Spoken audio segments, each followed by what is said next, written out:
Todos los negocios de comida tienen un inicio y no necesariamente es en la cocina, y por eso el día de hoy nos encontramos nuevamente en Santiago, Santiago de los Caballeros, y estamos hablando nada más y nada menos que con Raymond, parte de Convoca, Estudio Gastronómico.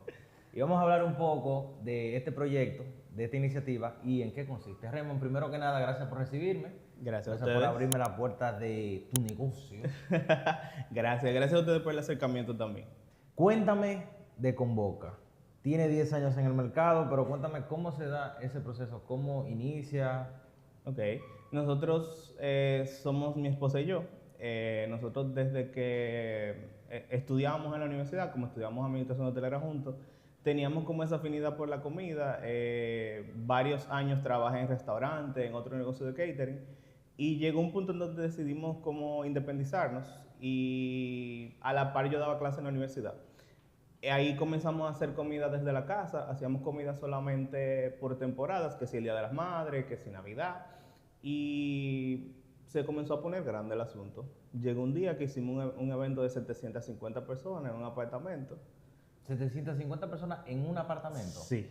Y ahí ¿Ustedes dijimos, dos? sí, éramos nosotros dos. Esa vez esa- conseguimos una gente más, creo que éramos tres, pero casi todo lo que hacíamos éramos nosotros dos desde el Pero principio. entonces cuéntame cómo ustedes le sirvieron a 750 personas en un apartamento. Yo siempre he dicho que lo importante es saber hasta dónde tú te metes. Ok. Entonces nosotros nos querían contratar para el evento completo, entendíamos que no podíamos y tomamos la parte de coffee break.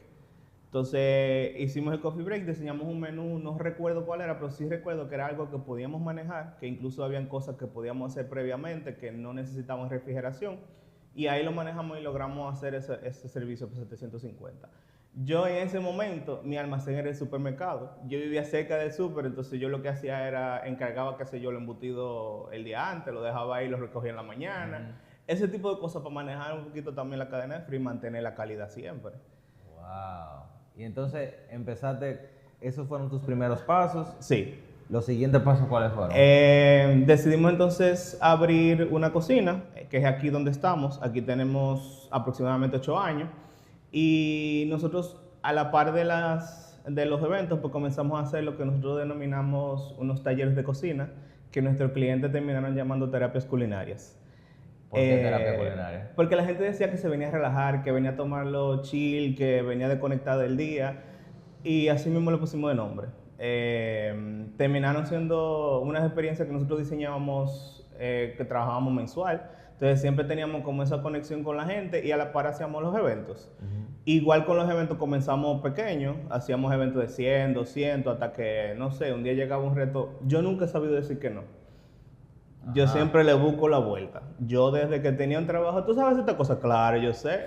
La noche entera ahí dando para el lado y siempre he dicho que hay que tener el teléfono del que sabe hacer la cosa. Claro. Me pasó una vez con ¿Quién es esa persona para ti? Hay varias. Por ejemplo, si es postre, yo llamo a mi mamá. Mi mamá es repostera.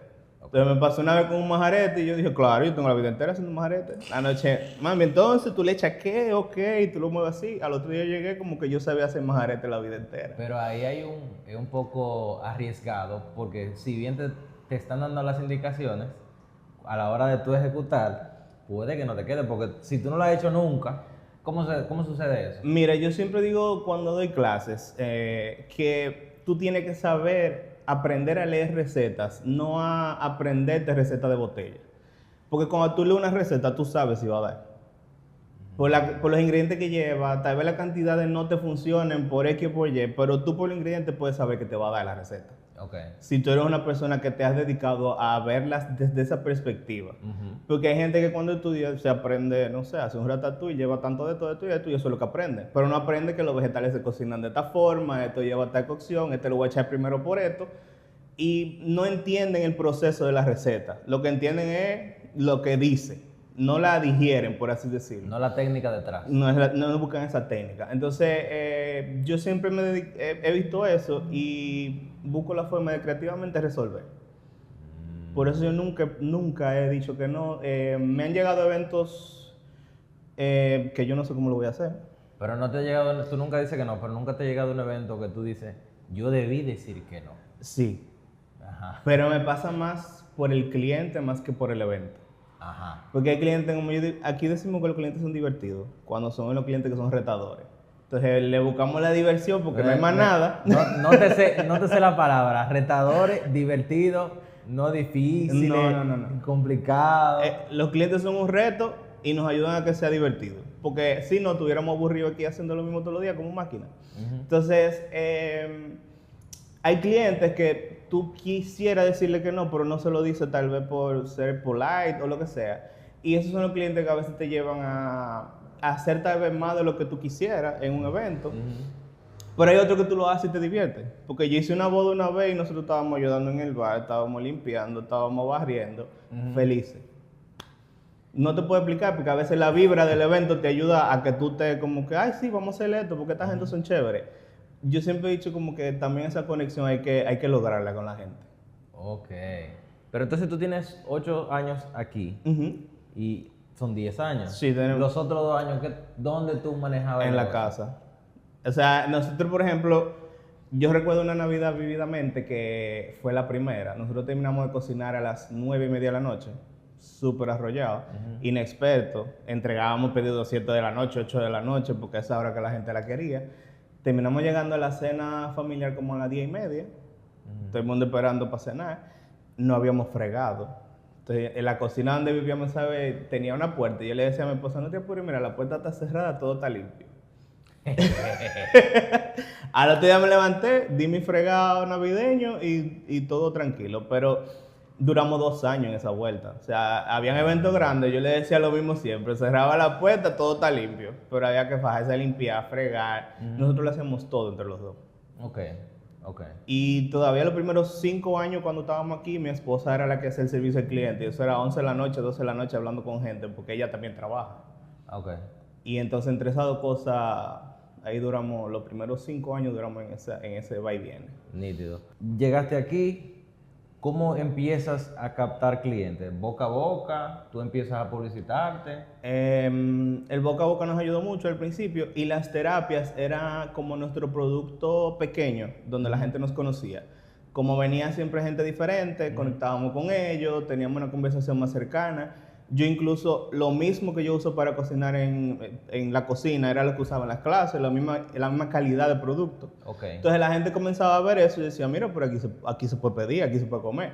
Y esa era una de nuestras estrategias de marketing incluso que teníamos. No lo sabíamos al principio, pero después sí lo entendíamos, que era un producto necesario dentro del camino. Y yo siempre pregunto en todos mis episodios, ¿cuál fue tu inversión primera? ¿En qué tú decidiste invertir? Porque ya generaste un dinero y tú viste, tengo esta necesidad, voy a gastar en esto. ¿Qué fue esa cosa?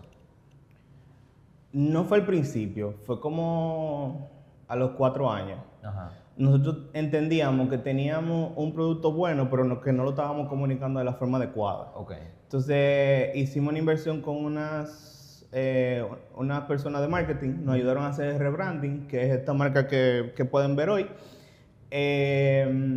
A conocer el lenguaje de la marca, a ver cómo comunicarla, cómo hacer sentir la calidad que nosotros queríamos que la gente entendiera que teníamos.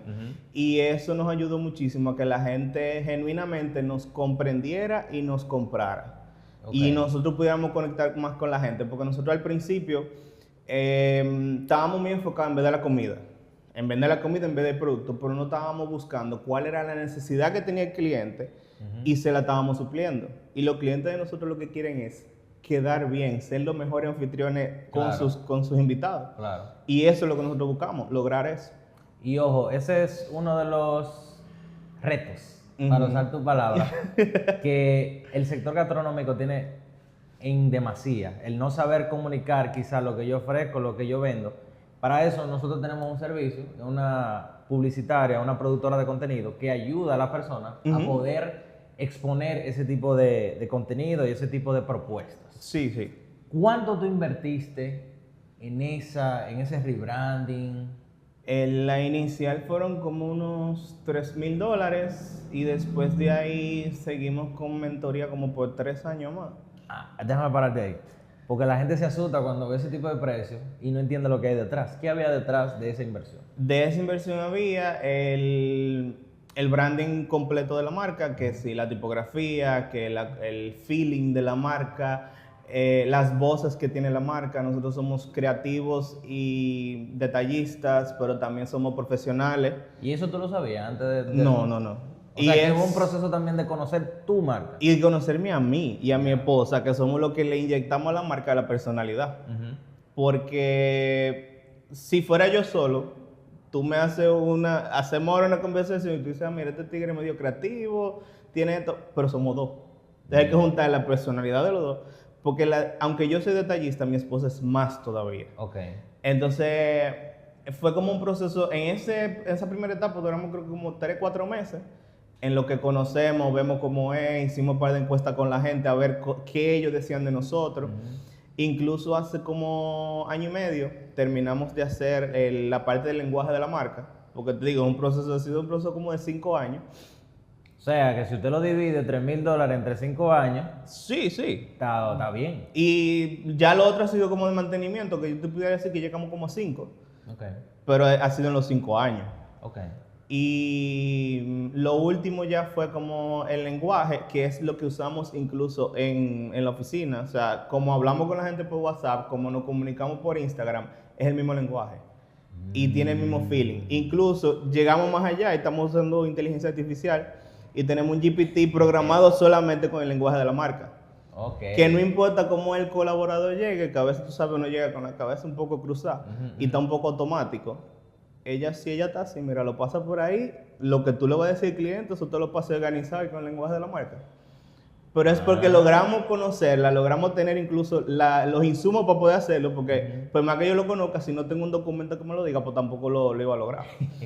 Qué interesante está eso. ¿Y no te sorprendió ver tu marca? O sea, cuando tú la viste plasmada en un papel y entender de qué iba, porque quizás uno tiene la idea, pero cuando uno la ve contextualizada, plasmada en un papel, es diferente a la idea que tú tienes quizás muy aérea en tu cabeza. El primer logo de aquí, que no es este, era otro. Fue un logo que yo hice en PowerPoint. Era un círculo con 3 mordidas y decía con boca en el medio. ¿Por qué? No lo sé. Ese fue que yo me inventé, con ese fue que yo salí. Y cuando vienen y me enseñan esto, que incluso esta flor, anturio, yo no conectaba con esa flor. Yo decía, ¿por qué esa flor? Esa flor es porque nosotros estamos en el Caribe, es una flor tropical que es accesible, pero que denota elegancia. Porque el anturio lo usan incluso en las bodas. Entonces, cuando él me lo explica así, yo me quedé como, ok, está bien, pero no te lo compro. En 15 días después fue como que, ok, ya lo digerí, ya te lo consumo. Porque es algo que, o sea, venimos de tener una marca que la creamos nosotros, tal vez uno tiene como ese apego porque lo hice yo. Y sí, o sea, conectamos al final con eso. Y que fuiste valiente en el sentido de que, aunque lo creaste tú, lo dejaste ir y aceptaste una cosa nueva. A veces el dueño y el creador de algo se le hace muy difícil soltar lo que él creó, lo suyo, y aceptarlo de otra gente. Sí, porque ese es como el niño lindo de uno, entonces es más retador. Y explícame emprender con tu esposa. ¿Cuál es el momento donde tú separas? Tú eres mi esposa y eres mi socia número 1 y estamos en la misma dirección, los dos queremos ir en la misma dirección. ¿Cuándo tú separas eso? Desde que comenzamos la relación, porque nosotros en la universidad hacemos algo que se llama proyecto restaurante. Ella era la gerente y yo era el chef del proyecto restaurante. Entonces yo soy empleado de Yossi desde hace 15 años. ¿Tú eres empleado de tu esposa? Claro, porque yo era el chef de ese restaurante desde ahí, ya yo era empleado de ella. Y siento que desde el principio nosotros hemos tenido los roles claros en la relación y en el trabajo. Ahora, espérate, una pausa. ¿Yossi está aquí? No, está cerca pero no está aquí. le salía sentarse a Yossi, pero sí, está bien. Entonces, nosotros como que en el negocio, ella es súper administrativa, ella es súper estructurada, yo soy bastante creativo, un poco alocado, entonces ella es la que pone el orden. Yo no sé de nada, o sea, yo sé del dinero, pero no soy el que toma la última decisión, no, porque yo pueda que la tome muy pasional. O sea, me apasione con algo y te diga, ay, sí, yo quiero eso, porque veo un objeto brillante, pero ella es la que me dice, mira, eso brilla, pero no brilla tanto. o mira, vamos a esperar un ratico, o vamos a comprar otro que no sea ese. Ella es la que tiene esa capacidad de frenarme, porque cuando me pongo en una, mira, no hay forma, pero se logra. Y siempre hemos tenido como los temas del trabajo son de trabajo y lo de aquí y lo de la casa son lo de la casa. Por ejemplo, ¿qué tanto de tu día tú eres su empleado? ¿Y a qué hora tú dices, ya, por ejemplo, ustedes están en su casa, entonces salieron a cenar, no sé qué, viene, surge el tema trabajo? Sí, siempre. ¿Y Siempre, entonces? siempre, siempre. Ajá. Pero tratamos de poner límites. O sea, ok, vamos a tener la conversación, salimos a otra cosa, pero vamos a resolverlo. Ajá. Terminamos, ya se acabó. Okay. Vamos a tratar de tener ya lo social o lo que sea que estemos haciendo. Ya, te voy a hacer otra pregunta, porque también estoy behind the cook, la idea de lo que está detrás Sí, de la sí, cocina, sí. motivación, pensamiento y todo eso. ¿Cómo tú mantienes la relación interesante en el sentido de que ustedes pasan demasiado tiempo juntos Ujú. y a veces se vuelve Monótono. yes? Nosotros desde el año pasado para acá hemos tomado, por ejemplo, tenemos hábitos separados, nos damos nuestro tiempo separado, qué sé yo, a mí me gusta ir a mi gimnasio, a ella le gusta ir a otra cosa, le gusta leer, le gusta estar más calmada, a mí me gusta estar algo más. Yo me fui incluso el año pasado de campamento un fin de semana, yo solo, Okay. porque entendimos que faltaba eso, como que cada quien viviera su vida aparte, porque es lo que tú dices, tú te pasas el día entero, estamos casados, tenemos una hija, estamos trabajando, pero no hay un tiempo donde no hay escándalo en la cabeza, como dicen por ahí. Y con nosotros como pareja, nosotros siempre tenemos cita de nosotros, Okay. donde salimos 1 o 2 veces al mes solamente hasta nosotros, porque a uno se le olvida, en el medio de trabajo se le olvida que uno está casado también. Eso, Nada más no somos socios, somos un matrimonio, entonces a eso me refiero. hemos tratado del último año y medio para acá como darnos más espacio para eso. Okay. Ahora volvemos al negocio. Tú hiciste esa inversión en el branding, pero tener este tipo de operación requiere también muchas inversiones. Por ejemplo, nosotros tenemos mucho equipo y a los equipos hay que comprarle muchos aditamentos para que ellos puedan funcionar. Que si una batería extra, que si un cable extra. En la cocina tú tienes que si la máquina, que si el attachment. Que si el mantenimiento. Que si los envases, no sé qué, brurum, brarán. ¿En qué cosas tú inviertes mucho dinero o has invertido mucho para poder tenerlo? Por ejemplo, los chefindillos sé que son necesarios, pero es una inversión de una sola vez, ¿no? Sí. Ok. Yo diría que con el crecimiento hemos tenido que ir ampliando, por ejemplo, refrigeración, que nosotros somos muy cuidadosos con la cadena de frío. Y nosotros tenemos un arte que nosotros podemos hacer mucho con poco. Okay. Yo siempre he tratado de ser lo más creativo posible, incluso en ese sentido. Hay gente que se sorprende con los eventos que uno saca, con lo poco que hay, y dicen, pero ¿y cómo tú haces esto? Y lo que pasa es que a veces uno, como tiende a no tener mucha planificación, porque nosotros sí tratamos aquí de 15 días antes, yo estoy planificando producción de una boda grande, si un evento grande, porque yo necesito pasarme la semana entera cocinando al paso. Hay gente que por falta de planificación o lo que sea, lo deja todo para último, entonces tú necesitas más equipo para hacerlo todo junto. Okay. Yo voy haciendo todo separado y por eso, la inversión más grande ha sido en refrigeración. Para tener almacenamiento, para poder ir produciendo por etapas y no tener que hacerlo todo junto. Ahora, una pregunta. ¿No se gasta más así? O sea, tú durar una semana preparándote que hacer un solo día de producción. Lo que pasa es que me permite ir jugando entre eventos. Okay. Por ejemplo, si yo tengo 4 o 5 eventos en la misma semana, los 5 tienen pollo. Okay. Yo puedo comenzar desde primero a cocinar pollo, tenerlo almacenado, porque el pollo no tengo problema de tenerlo guardado, e irlo trabajando por parte. Así no tengo que cocinar pollo 4 veces en la semana, cocino pollo una vez. Okay. Y así yo hago con muchas cosas para mantenerlo organizado. Incluso hoy están trabajando en un evento del lunes, pero están trabajando junto con algo que se está entregando hoy. Okay. Entonces ahí manejamos esa parte. Nítido, nítido. Vamos a hacer entonces, como yo siempre trato de, en la medida de lo posible, como lo permite el invitado, hacer un pequeño tour de donde estamos para que la gente pueda verlo. Ok. Entonces, vamos a hacer una pausita y vamos a cruzar para allá y después volvemos para acá. Ok, ¿De está bien. acuerdo? Entonces, ahora vamos a hacer el tour de Convoca, estudio gastronómico, y estamos con Raymond, que nos va a enseñar un poco las instalaciones que tenemos aquí. Venga, vamos a ver. Entonces tenemos aquí el área donde despachamos los pedidos. El almacén. Este es el almacén.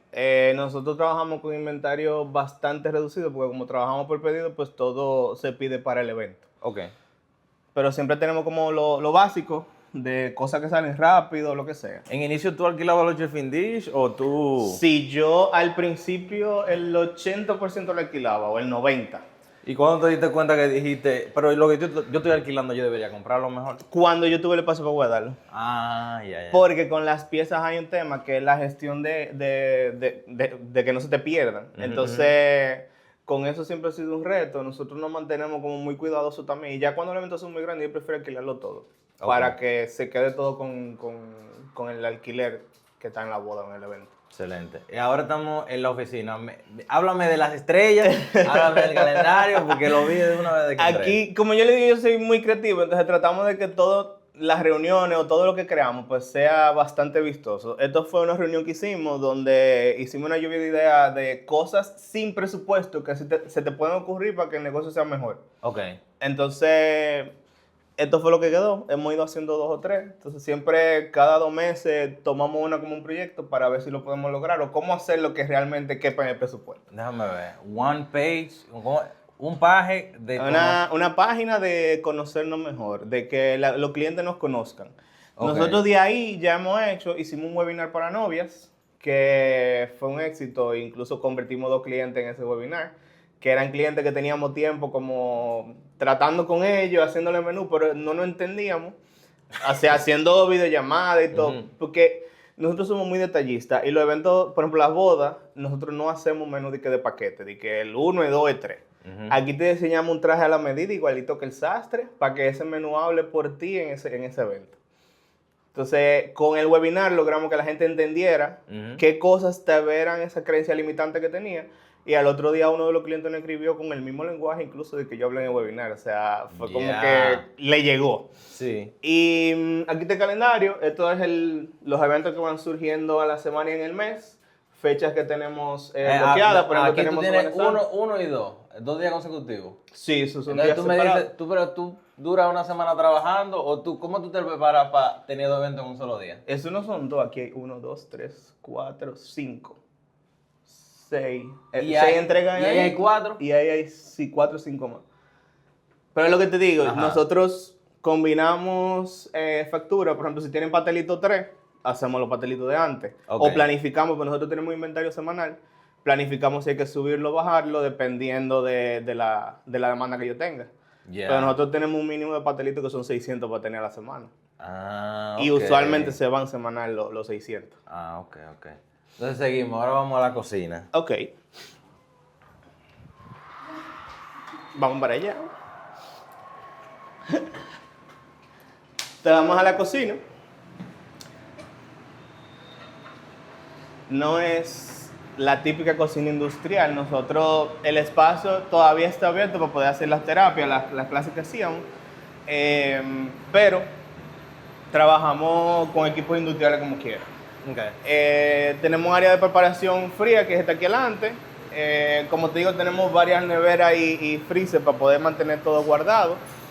Y aquí atrás donde los chicos trabajan la mayoría de los pedidos. Ahora mismo están sacando 2 o 3 cositas que salen hoy. Nítido. Y trabajan aquí como en calma. Eso sí tiene este tipo de cosas, que tú trabajas con calma. Sí, porque nosotros como trabajamos organizado con tiempo, nosotros tratamos de no andar corriendo. Porque al final, la última hora, la de salida, es crucial. Para que no se te queden las cosas para el evento. Siempre tenemos el checklist para salir, que todo se haga decorado como tiene que salir, en la pieza que se designó para eso. Entonces, como que tratamos de que todo esté listo para la última hora, estar tranquilo para la entrega. Ok. Esto fue un tour del espacio gastronómico de Convoca. Seguimos.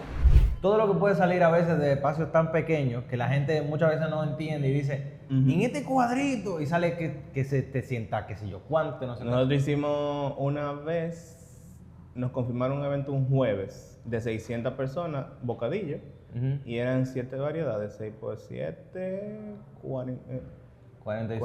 42, 42, ajá. 4.000 y pico de piezas. La hicimos de jueves para sábado. Wow. Y ahí sí yo tuve que meter como 10 gente. Habían como 10 contratistas aparte de nosotros, pero nosotros teníamos una boda que nos íbamos. Entonces fue un equipo de viernes a domingo para una boda para Samaná de 120 personas. Nos quedamos entonces el otro equipo aquí con ese evento de 600 y uno de 500 que teníamos el viernes. Okay. Y todo eso salió de lo que tú acabas de ver. Wow. ¿Y cuál ha sido el más grande que tú has tenido? ¿Evento? ¿De cuántas personas? ¿O grande, no sé, un congreso que hicimos de 700 personas por 2 días y fue como post pandemia, fue como 2022. Entonces todo era caja, todo era como, entonces era más divertido todavía porque había que llevarlo todo en caja, pero tenía que llegar fresco, casi caliente. Ajá. Y eran 700 y pico de personas. Wow. Y nos fue súper bien en ese. Y, ¿qué te digo? Nosotros hemos tenido bodas que, tú dices, y ahí se hace una boda en villas que son pequeñas, pero son eventos grandes. Hicimos emplatado el año pasado para unos españoles. Yo nunca había hecho una boda así de españoles y son bastante peculiares. Esa gente no celebra. Me encanta que tú usas adjetivos para no descalificar. Es que todo es positivo porque tú aprendes. Yo aprendí de eso. Ya yo sé, tú me dices una boda de españoles, yo sé cómo va a ser. Okay. Porque esa gente no celebra hasta que no comieron. Okay. Entonces hacen un cóctel después de la ceremonia, ahí hay picadera, hay comida. Después entonces hicimos un emplatado, pero ese día llovió. En una villa en Samaná donde no se puede poner techo porque está llena de palma de coco.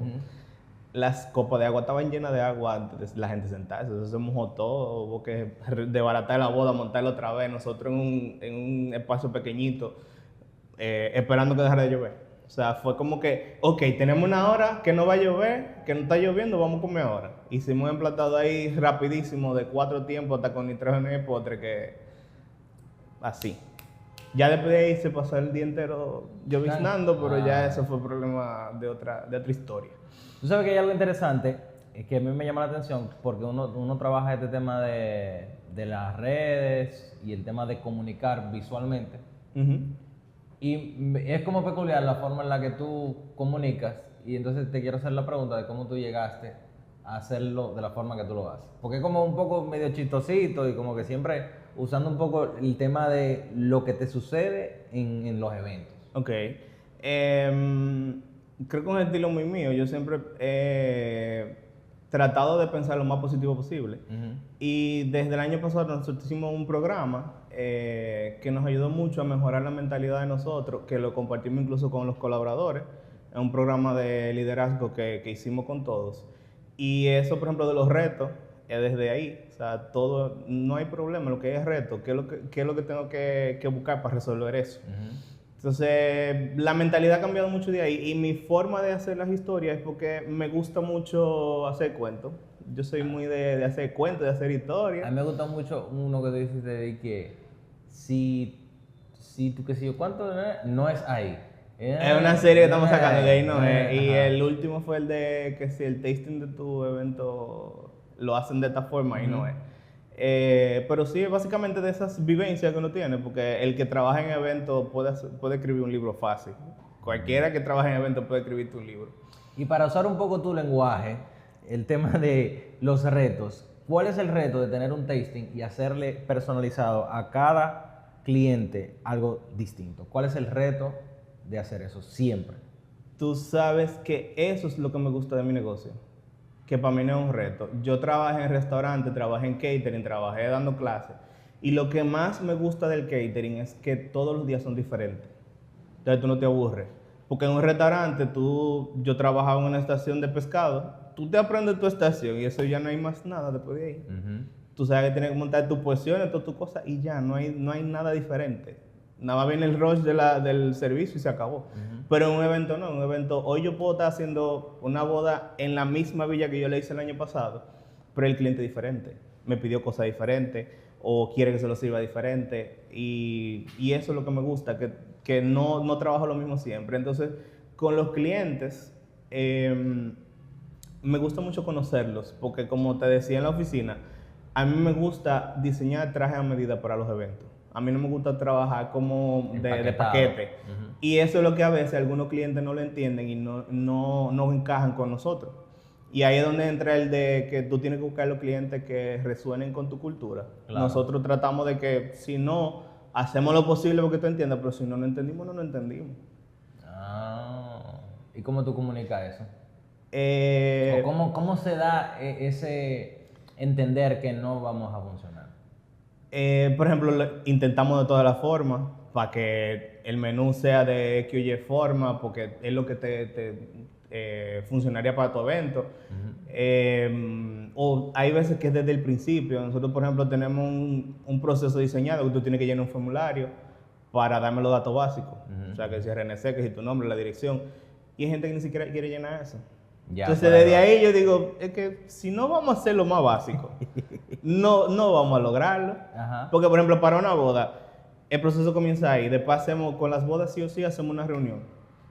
Porque tenemos que conocerte, tenemos que ver qué es lo que tú quieres. Porque es que no es lo mismo que tú me digas, va a ser en Jarabacoa, en una villa que yo tengo. Ujú. ¿Cómo es la villa? Hace mucho frío, hace brisa. No puedo llevar mucho chafing si hace mucha brisa, porque la comida no va a calentar nunca. O no te puedo llevar lámpara, tengo que llevarte chafing, porque la lámpara, por más que yo lo ponga, no va a calentar una carne. Ujú. Entonces, son esos detalles que tú como cliente, que es tu primera vez probablemente haciendo un evento, tú no lo sabes. Y por eso tú buscas gente que sí sepa hacerlo. Pero no todo el mundo lo entiende. La gente a veces cree que tú lo estás haciendo por molestarlo o por saber más de la cuenta, pero no necesariamente por eso, porque yo quiero que todo quede bien. Y hay detalles que a veces ni siquiera me incumben, como hasta las flores, que yo te lo puedo preguntar. Porque puede ser un detalle que, no sé, el arreglo es muy alto y se puede caer, porque se me cayó un evento una vez, un arreglo lleno de agua. La suerte que estaba tapado lo que estaba ahí puesto, porque ya era para servir la comida. Pero se cayó el florero arriba de la comida. Ah, wow, Pero era porque había mucha brisa. claro. Pero tú no me lo dijiste cuando yo te lo pregunté. Interesante hecho que la comunicación entre tu cliente y tú puede ser determinante a cómo puede estar el performance de lo que tú Sí, mismo puedes y poner. del evento en general. Sí. O sea, el éxito del evento va muy ligado en cómo tú te comuniques con tus suplidores. No ni siquiera conmigo, con todo el mundo. Está interesante eso. A mí me llama mucho la atención el tema de que tú te fuiste por el tema del catering, porque hay una tendencia y un pensamiento que si tú estudiaste algo relacionado con la cocina, adivina, tienes que tener un restaurante, Sí. o un restaurante, ¿por qué no Ujú. pones un restaurante? Y se da algo sumamente interesante en el mundo culinario, gastronómico. Tú tienes, imagínate un árbol que tú tienes muchísimas ramas y muchísimas hojas. O sea, hay muchas cosas en las que tú te puedes especializar. Sí, Aún dentro del catering hay cosas que tú te puedes especializar aún un poco más. sí. ¿Qué te hizo a ti decidir hacer catering y no hacer un restaurante, o tener un puesto? ¿Qué fue lo que te enamoró y que te cautivó que tú dijiste, ok, aquí el negocio es mío? La creatividad. Yo no soy un tipo de estar como encasillado en una cosa estructurada todos los días haciendo lo mismo. Entonces el catering me permite dentro de una estructura, porque cada negocio tiene que tener una estructura, pero ser creativo. Sacar menú de temporada, por ejemplo, hoy estamos trabajando algo saludable. Yo no hago mucho saludable, pero dije, mira, pues este es el momento. Porque me pasa también que las oportunidades las traen los clientes. Ya. Y nosotros, vuelvo a lo mismo, es un reto, pero ¿qué me trae este reto para yo aprender para entonces llevarlo más para adelante? Claro. Nosotros hicimos uno criollo para una oficina del Estado que tenía como un evento y tenía que ser como muy criollo. Y lo que salió de ahí, ya lo vendemos en una caja, lo vendemos solo y la gente está vuelta loca. Ahí- Y no es algo que yo me senté y que, ay, déjame inspirarme hoy. No, Ajá. me retaron a eso y salió algo que ya lo estamos vendiendo. Vamos a terminar aquí, que esto es un poco controversial, pero a ver, ¿qué tal es suplirle al Estado? Divertido. Divertido de muchas formas. Divertido porque hay cosas que a veces tú crees que las entiendes y no las entiendes. Ok. Procesos como las licitaciones, que tú tienes que entregar papeles, pero yo me quedo, pero ven acá, tú me estás pidiendo un papel, a ver si yo estoy al día con la DGI. ¿Tú tienes ese sistema? ¿Tú tienes acceso a esa vaina? Porque eso no es todo lo mismo de ustedes. Interesante. Tengo que pagar como quiera 300 pesos, 500 pesos por certificaciones para dártela. O como me pasó la primera vez, por pariguayo, porque no te dar palabras, y me hacen un descuento. La factura me dieron 5,000 pesos menos. Cuando le pregunto, porque tuve que buscar un cheque a la capital que tampoco estaba en el presupuesto, y me entregan el cheque y yo, pero le falta, no, que es así. Ya no tengo cómo pelear, porque como yo no sé, le pregunto a la contadora, ay, ¿no te dieron una carta de retención? No, porque es así. Entonces, no es mi cliente predilecto. Y creo que el de muchas personas, por sí, el tema sí. también de cómo te pagan. Yo no doy crédito al Estado. Hubo una sola vez que lo hice y también aprendí de ahí. Porque es lo que te digo, hay que aprender de la cosa. Claro. Uno no puede quedar estancado. Y después de ahí, si no hay pago, no hay no money, no comida. Excelente, excelente. Así Y debe ser. si no se puede, pues ya. Excelente. Bueno, mis estimados, gracias por llegar hasta este punto del video. Gracias a Raymond por recibirme aquí, por A darme ti. un tour. Verdaderamente interesante que empezaste desde la casa, trabajas con tu esposa, usa el AI Sí. para que le dé un servicio, agilizar un servicio, y que se fue por el tema del catering, el catering de eventos, un tema de innovar todo el tiempo. De verdad que ha sido muy interesante conversar contigo, aprender de tu experiencia, escucharla. Y recuerden darle like, suscribirse, comentar. Y esto ha sido Behind the Coop y nos vemos en otra entrega.